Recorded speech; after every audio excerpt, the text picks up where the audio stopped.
Everyone, welcome back to my YouTube channel. My name is Bhavna. तो आज की video में हम सिटीजनशिप एक्ट 1955 पढ़ेंगे एंड इससे पहले हमने पार्ट 2 कवर किया था जिसके अंडर हमने सिटीजनशिप पढ़ा था। ठीक है, इस वीडियो को करने से पहले आपको एक सजेशन दूंगी कि अगर आपने प्रीवियस वीडियो नहीं देखी है तो पहले प्रीवियस वीडियो देखिए, उसके बाद इस वीडियो को देखना तो आपको चीज़ें ज़्यादा अच्छे से समझ आएंगी। और अगर आपने वीडियो नहीं भी देखी है तो लिंक मैं डिस्क्रिप्शन में डाल दूंगी, आप जाके चेक कर सकते हो। तो जैसा कि मैंने आपको अपनी प्रीवियस वीडियो में बताया था कि अगर आज के टाइम पे अगर हमें इंडिया की सिटीजनशिप को एक्वायर करना है या लूज करना है तो उसके लिए हम सिटीजनशिप ऑफ इंडिया एक्ट 1955 को फॉलो करते हैं। तो सबसे पहले हम पढ़ेंगे कि कैसे आप इंडिया की सिटीजनशिप को एक्वायर कर सकते हो। पहला है by birth, person born in India on और आफ्टर जनवरी 1950। अगर कोई पर्सन जनवरी 1950 के बाद और 1 जुलाई 1987 से पहले बॉर्न हुआ है तो बाय बर्थ उसको इंडिया की सिटीजनशिप मिल जाती है।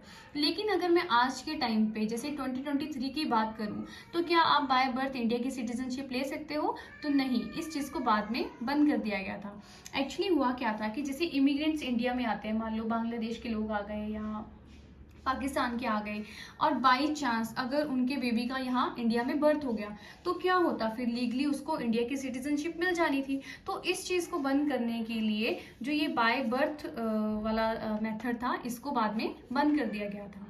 सेकंड है बाय डिसेंट। बाय डिसेंट का मतलब कि अगर कोई पर्सन 1987 के बाद इंडिया में बॉर्न हुआ है तो उसको बाय डिसेंट इंडिया की सिटीजनशिप मिल जाएगी इफ उसके मदर या फादर अगर कोई भी दोनों में से कोई भी अगर इंडिया का सिटीजन है।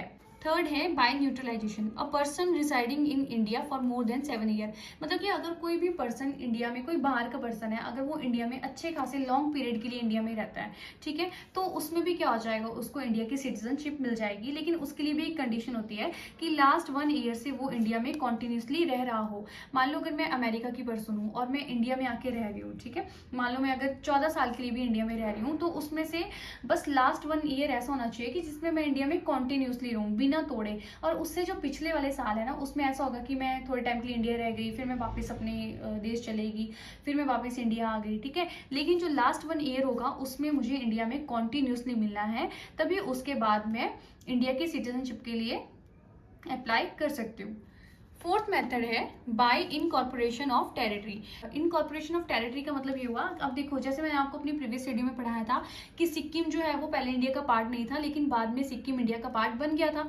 अब खुद देखो, अगर इंडिया सिक्किम का पार्ट बन गया, सिक्किम अगर इंडिया का पार्ट बन गया तो ऑटोमेटिकली जो वहाँ के लोग होंगे वो भी इंडिया की सिटीजनशिप को क्या कर लेंगे, एक्वायर कर लेंगे, ठीक है। तो ये वाला हो गया फोर्थ मेथड।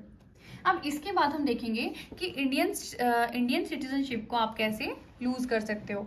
तो उसके लिए भी आपके पास 3 मेथड होते हैं, जिसमें से पहला मेथड होता है रिनंशिएशन। रिनंशिएशन में क्या होता है ना कि अगर आपने क्या किया, खुद आपने इंडिया की जो सिटीजनशिप है उसको त्याग कर देना, मतलब कि खुद अपनी इच्छा से आपने जो इंडिया की सिटीजनशिप है उसको त्याग कर दिया।